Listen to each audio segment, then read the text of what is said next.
Sudan एक बार फिर खून से सना है और इल्जाम सीधे यूएई पर लग रहे हैं, जिसने अपने माश मफाद के लिए एक पूरे मुल्क को जंग में झोंक दिया। दरअसल सूडान में साल 2023 से सिविल वॉर जारी है। इस जंग में अब तक हजारों लोग मारे गए हैं और कम से कम 1 करोड़ से ऊपर लोग दर-बदर हुए हैं। इल्जाम है कि इस जंग को यूनाइटेड अरब अमीरात बढ़ावा दे रहा है। हालांकि यूएई ने इन इल्जाम से किनारा किया। रिपोर्ट देखिए।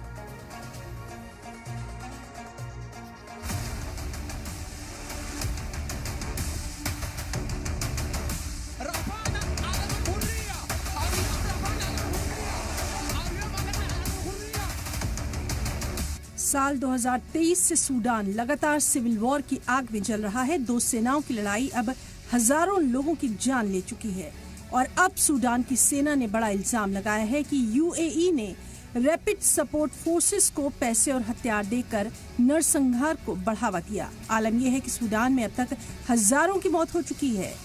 1.2 करोड़ माइग्रेंट हो चुके हैं। यूएई पर आरएसएफ को सपोर्ट देने का इल्जाम है कि यूएई ने दारफुर में मुसलमानों पर जुल्म सितम करने के लिए आरएसएफ को खुली छूट दे दी है। इंटरनेशनल कोर्ट में सूडान ने यूएई के खिलाफ मामला भी दर्ज कराया था, लेकिन हेग कोर्ट ने ये कहते हुए इसे खारिज कर दिया कि यूएई नरसंहार कन्वेंशन का हिस्सा नहीं है। रिपोर्ट्स में खुलासा हुआ कि यूएई ने सोने की तस्करी और भाड़े के सैनिकों के जरिए सूडान में सिक्योरिटी फोर्सेस को माशी मदद की।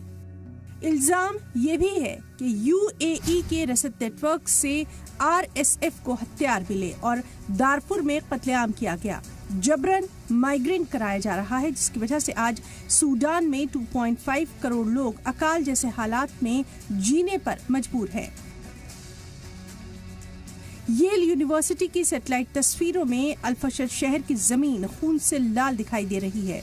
दारफुर में मुसलमानों की मेजॉरिटी वाली आरएसएफ सूडान के मुसलमानों के खिलाफ बड़े पैमाने पर कत्लेआम कर रही है और अब इंटरनेशनल दबाव बढ़ रहा है कि यूएई अपनी भूमिका पर जवाब दे।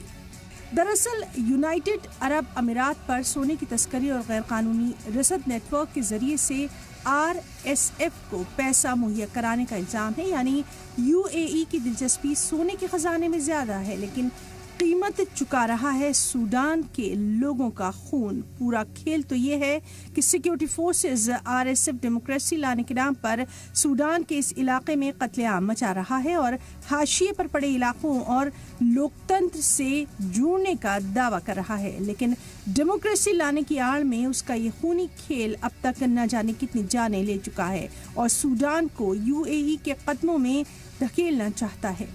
ब्यूरो रिपोर्ट, सलाम टीवी।